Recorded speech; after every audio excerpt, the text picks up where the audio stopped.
Brasil é 55%. Que é que estão falando que é uma crise lá na Argentina. Que já não é mais. Mas aqui é a realidade, não, aí tudo bem. Aí faz o L, tá tudo certo. Se você falar que isso é um problema, isso é fake news e você é um fascista. Então, pessoal, imagina se o brasileiro vê que a pobreza está caindo, que a porcentagem de pessoas empregadas subiu da população economicamente ativa, o número de pessoas em atividade econômica subiu, PIB subiu 3,9% só em um trimestre. A galera vai ver isso. Tanto que, por isso que a esquerda está mentindo tanto, por isso que estão tentando agora mudar a narrativa. Daqui a pouco eles vão ter que falar, não é que é pobreza, é porque agora... Daqui a pouco capaz os caras começarem a achar que a inflação é ruim. Eles vão começar a falar disso. Não, pensando bem, cancela MMT. Inflação é uma coisa ruim, vamos falar disso. Porque tá... Vão ter que encontrar alguma coisa nova.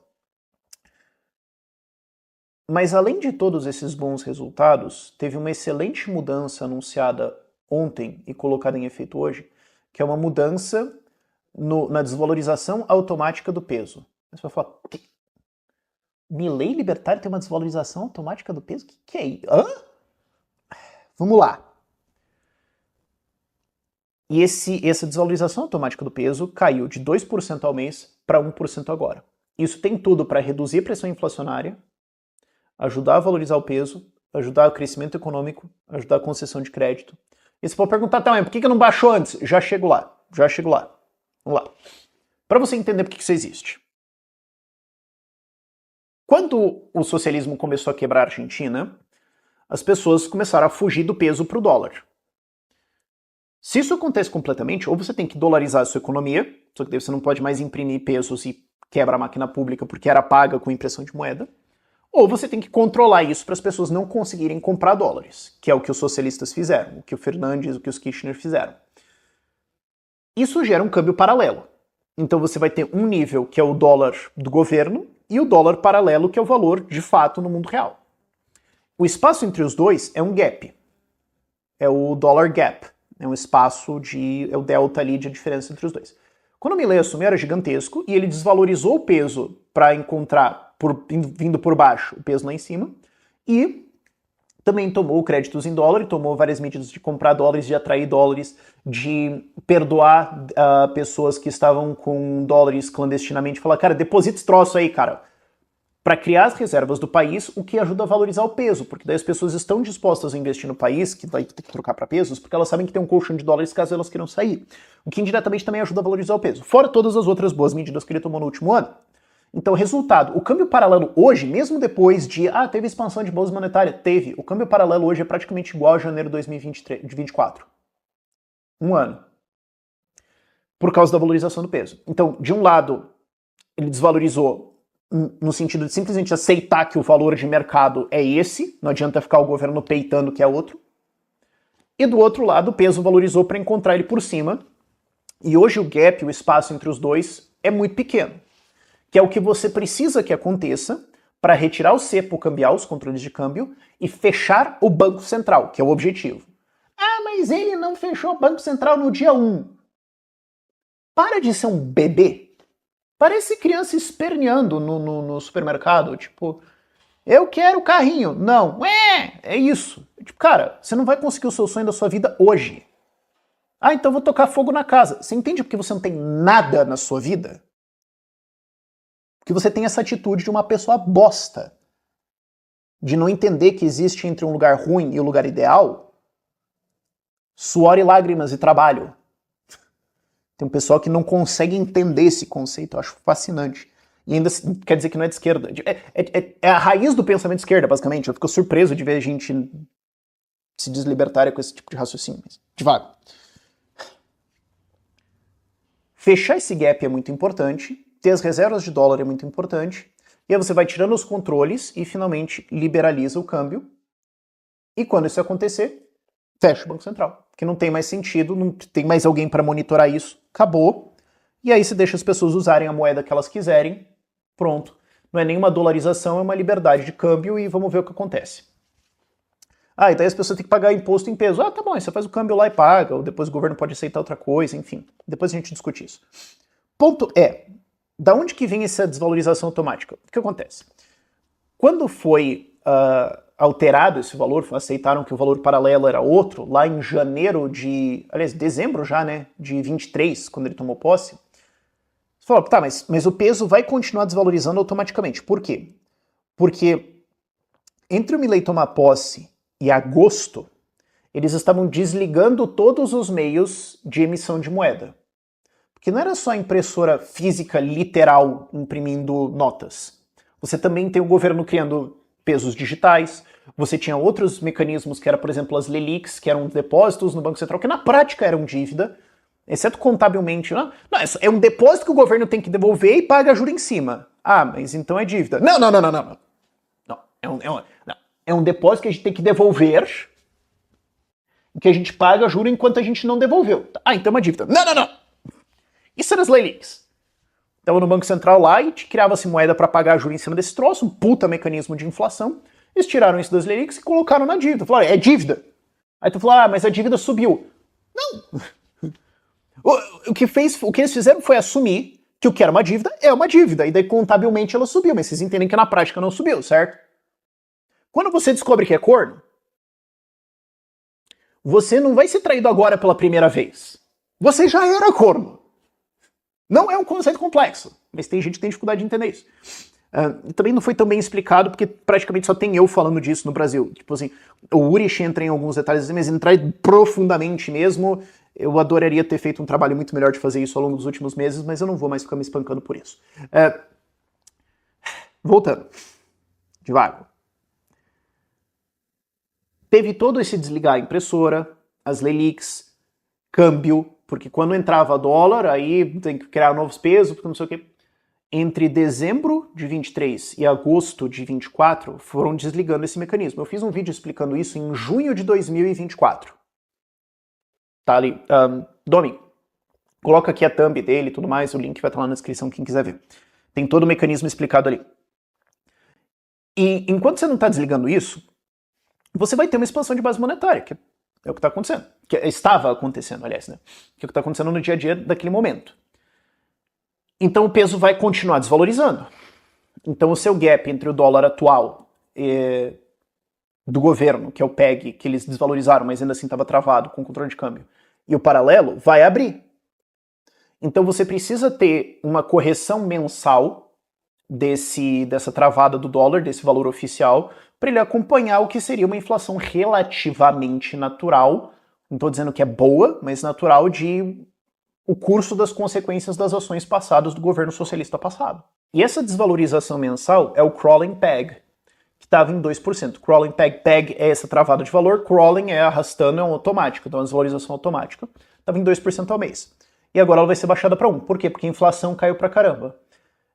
É uma situação de, assim, uma solução criou uma nova solução. Você pagou uma dívida, agora você tem dinheiro livre para investir e ganhar dinheiro. Olha só, é tipo isso. Então, assim, essa desvalorização existia porque se essa brecha cambial, esse gap abrisse, o governo ia ter que colocar novas medidas de controle de dólares, ia ter que voltar para várias outras coisas do socialismo ou quebrar o país. Então, você coloca isso, vai desvalorizando, fazer o quê? Isso é a consequência do passado, enquanto nós estamos consertando, atraindo dólares, resolvendo as coisas, baixando a inflação, controlando tudo, o que vai controlar esse gap do câmbio, o que vai criar um colchão de dólares, vai recuperar a confiança no país, e conforme isso for avançando, a gente pode ir reduzindo essa desvalorização, porque a inflação está caindo. E agora nós tivemos o terceiro mês seguido de inflação abaixo de 3%. Deu uma altinha, foi 2,4 em novembro, 2,7 em dezembro. Mas se você parar para pensar um pouquinho, você percebe que o crawling peg meio que força que a inflação seja 2% por mês, né? Tipo assim, ok, ele é um mecanismo de defesa para você não quebrar tudo, mas se o governo está forçando uma desvalorização do câmbio de 2% ao mês, é meio impossível a inflação ser abaixo de 2% ao mês, né, Katsu? Então, é uma rodinha na bicicleta, mas que no longo prazo não é uma boa, ela tá ali. E agora que a inflação caiu bastante, você fala, beleza, nós podemos baixar para 1%. E quando a inflação cair mais, nós podemos baixar para 0,5%, para 0,2%, para 0,1% e eliminar. Não que vai ser essa escadinha, mas vai ser provavelmente uma coisa gradual assim, porque você não quer soltar o câmbio de uma vez só, explodir o país e com ele explodir a reputação de todo o libertarianismo por 100 anos. Seria triste se isso acontecesse. Porque no mundo real, entre o lugar ruim e um lugar bom, existe suor e lágrimas no meio do caminho, você vai ter que trabalhar. Fazer o quê? Você não consegue tudo o que você quer amanhã. Fazer o quê? O mundo real é assim, seja um adulto. Então o que acontece? Por causa dessa queda da inflação, aumento de reservas, retomada da atividade econômica, eles abaixaram de 2 para 1. Se você entendeu aquela ideia de que o Crowley Peg força uma inflação de 2% ao mês, você fala, pera aí, então agora isso caiu só para 1%. Pera, isso acabou de abaixar toda a taxa de juros do país em 1% ao mês. Porque ninguém se importa com a porcaria do peso argentino. Nenhuma alma viva que é isso. Praticamente toda a economia argentina hoje opera constantemente fazendo câmbio para o dólar. Qual que é o preço que eu estou vendendo aqui em dólar? Daí ele converte para peso e taca. Então, se você vai emprestar dinheiro, você está só pensando em dólar. Então, se tem uma desvalorização automática de dólar do peso de 2% ao mês, o juro tem que ser no mínimo 2% ao mês. Claro, tem que ser mais ainda em cima de tudo. Então, você vai colocar um prêmio de 2%. Você quebrou isso pela metade, você acabou de cortar o juro mensal do crédito argentino em 1% ao mês. Opa, isso vai ajudar a economia. Você acabou de quebrar a inflação em 1% ao mês. Vai ajudar a economia. Você acabou de tornar ele mais atrativo para investimentos, mais atrativo para depósitos. Ah, então por que não baixava para zero antes? Ou negativo? É uma pergunta razoável, mas se você entendeu a explicação de que ele tinha que existir para o negócio não explodir, porque existe uma transição fazer o quê? Esse é o mundo de adultos, onde você não consegue o que você quer imediatamente, você entende que fazer o quê era o que tinha que acontecer. E se você está ouvindo isso tudo bom da Argentina, está pensando, eu devia estar lá, talvez? Não sei, talvez o Lula seja reeleito. Então eu acho que eu vou lá, pô, vamos de afuera também. Se você está interessado em ir para a Argentina, a SET pode te ajudar com isso. Todos os brasileiros têm direito a pedir o visto de residência permanente. Note, isso não te dá uma residência. Você não vai ganhar uma casa, ô comunista. Visto de residência, você tem o direito de morar lá permanentemente. Não é um visto temporário, como um visto de estudante ou um visto de trabalho. Você tem o direito desse visto de residência permanente. Puramente por ser brasileiro, é um processo burocrático, podemos te ajudar a fazer isso, temos os parceiros para fazer isso. Você pode também, quero investir na Argentina, também temos como te ajudar a fazer isso. E se você está interessado em outros países também, cara, Paraguai agora está muito interessante, cara, o que a gente mandou de gente pro Paraguai em 2024, meu Deus do céu, e agora começou o fluxo Argentina mesmo. Antes a galera tá meio da dúvida, agora pelo jeito a dúvida acabou. Se você está interessado nisso, em morar na Argentina, morar no Paraguai, ou em vários outros países onde você pode legalmente pagar muito menos, ou até zero impostos, conversa lá com a SET. O site está aqui na descrição, você pode ver, tem todas as nossas informações lá. Você pode pegar uma consultoria introdutória para tirar as primeiras dúvidas. A gente tem uma porrada de books lá, tem centenas de artigos gratuitos sobre como você pode conseguir passaportes vistos no mundo, esse tipo de coisa. E também tem a nossa comunidade da SET, que é um espaço onde você vai entrar em contato com várias pessoas que já saíram no Brasil, que estão querendo sair, que são nomes digitais, com a nossa equipe, obviamente, que a gente tem aulas, que a gente tem entrevistas recorrentes, você acessa um monte de materiais. Para você que está pensando, cara, eu quero sair, eu quero montar uma rota, eu não sei para onde que bem que você ir, eu preciso de habilidades, preciso arranjar um emprego, alguma coisa. Não tô te prometendo que a gente vai arranjar emprego, tá? Calma. Mas para você entender melhor a Rota das Pedras, para você ter mais espaço ali, para você ter um contato com pessoas que estão nessa rota ou que já concluíram ela e querem estar dentro disso, tem a comunidade também, que é um produto nosso. Dá uma olhada lá na SET, contata a gente pelo WhatsApp, a equipe tá respondendo todo mundo, a gente tem uma enxurrada de leads nesse fim de semana. Meu Deus do céu! Essa revolta do Pix, que a gente... Cara, eu ganho dinheiro puto, velho. Entendeu? Deu esse negócio do Pix, eu falei, vou ganhar dinheiro nisso. Caro que a SET faturou por causa disso. Nossa senhora! Enfim. Nossa equipe está disposta, está pronta lá para responder você no WhatsApp. Entre em contato lá, mas deixa eu voltar a falar bem da Argentina. E junto disso, você tem agora maior queda de inflação, mais atração de investimentos, mais estabilidade. Você está numa espiral positiva. Quando que o cepo cambial vai sair, que esses controles cambiais vão sair, a gente não sabe. Você não pode dar uma data nisso, porque senão aí atrasa um mês, porque alguma coisa aconteceu. Você fala, estamos andando, progresso claramente está sendo feito. Você tem que ser realmente um asno para achar que não tem progresso sendo feito na Argentina agora. Então, com o passar dos meses, esse crawling peg vai sendo reduzido e eventualmente o cepo cambial é removido. O cepo cambial sendo removido e o câmbio ficando livremente flutuante, você pode então proceder com a promessa de campanha dele da eliminação do Banco Central. Seria o próximo passo lógico ali. E em 2026 a gente vai ver não só isso, que é muito técnico e nenhum brasileiro vai entender. Não adianta, né? Você tentar falar isso pro eleitor, cara, eu não sei o que você está fazendo na sua vida. Eu tô falando assim, no aspecto técnico. Agora, era esperado uma queda de PIB na Argentina de 3 a 3,5% em 2024. Só a alta de PIB no terceiro trimestre cancelou a queda do primeiro e segundo. A gente vai ter que descobrir o que vai ser o quarto. Só que todos os indicadores prévios de atividade econômica mostram um aumento.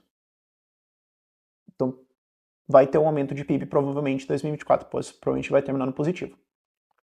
Então, a estimativa errou por aí, sei lá, 3, 4%. Tá bom, a estimativa original de PIB da Argentina para 2025 era 5% de crescimento. Se o erro for mantido, vai ser o quê? 8? 9? que vai ser isso? E agora você também tem outras estatísticas saindo. Ontem saiu a estatística de mortes na Argentina. 3,8 ou 3,9. País mais seguro da América do Sul. Só perde para El Salvador. Do Bukele. Tá ficando difícil ser de esquerda, cara. Tá ficando... Sempre foi, né? De defender genocídio, paredão, essas coisas. Mas a população não liga desde que a economia esteja melhorando um pouquinho, né? Desde que tem ilusão e tudo mais. Agora, quando eles veem esses resultados claros de segurança e tudo mais, vai ficando cada vez mais insustentável essa posição.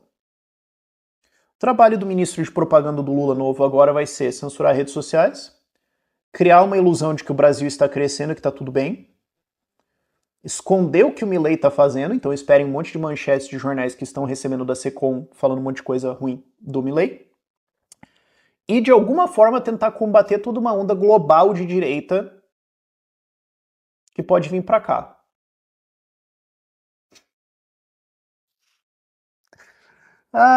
Esse cara tá bem ferrado, velho. Esse cara tá bem ferrado. E lidar com a Janja, vai ter que lidar com a Janja também. Vai ter aquela burra atrapalhando tudo. E depois o Lula também pedindo desculpa pela escravidão, né? Falando que é amante que a gente ama de verdade. Cara, esse cara vai sofrer. Justo, merecido, ele merece. E aí, em cima de todo esse cenário, vai continuar a revolta do Pix. O que vai acontecer agora com esse negócio do Pix? Não sei. O governo vai revogar o negócio? Não, porque eles precisam de dinheiro. E se eles revogarem também, aí a gente vê que tem uma vitória e começa a pisar mais em cima dos caras. Ou vai ter que encontrar outra forma de taxar o pessoal de conseguir receita. Boa sorte. Isso que ainda depois tem que ter discussão de pacote fiscal, vai ter que subir juro porque a inflação estourou a meta, se não subir juro o dólar vai subir, a inflação vai subir porque o dólar subiu. Ainda não tá toda a alta do dólar tá precificada no mercado, no supermercado hoje. Ainda tem defasagem no preço de combustíveis da Petrobras, o que pode levar para desabastecimento. Isso é o que temos para frente de Lula. 2026 está chegando. Eu tinha muita impressão em 2022, primeiro que eu achei que o Lula ia ganhar, acabou. Mas eu tinha muita impressão, e eu falei isso várias vezes, de que esse terceiro mandato dele seria Stalingrado dele. No sentido dos nazistas, né? Você entrou com seu grande exército nessa cidade, você não tinha nenhuma escolha se não fazer isso, é uma decisão que você não tinha outra, e aqui você não tem como ganhar, e é isso, parabéns. Ou talvez é a Kursk dos nazistas, não sei. A última grande batalha que você consegue atacar daqui pra frente é só soco na cara. E é o que está se configurando.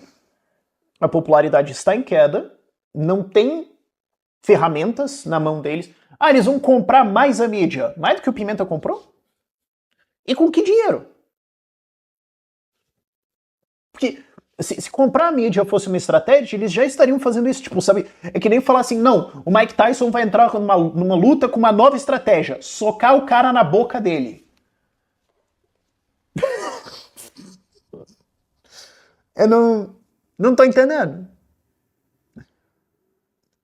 Não vejo qual é a ferramenta que eles podem fazer para inverter isso, muito menos para entregar resultados, porque não tem resultados a ser entregues. O Lula vai continuar sendo Lula, a senilidade dele vai começar a bater ainda mais, a Janja vai continuar sendo uma burra deslumbrada, e o Milei vai continuar entregando resultados bons.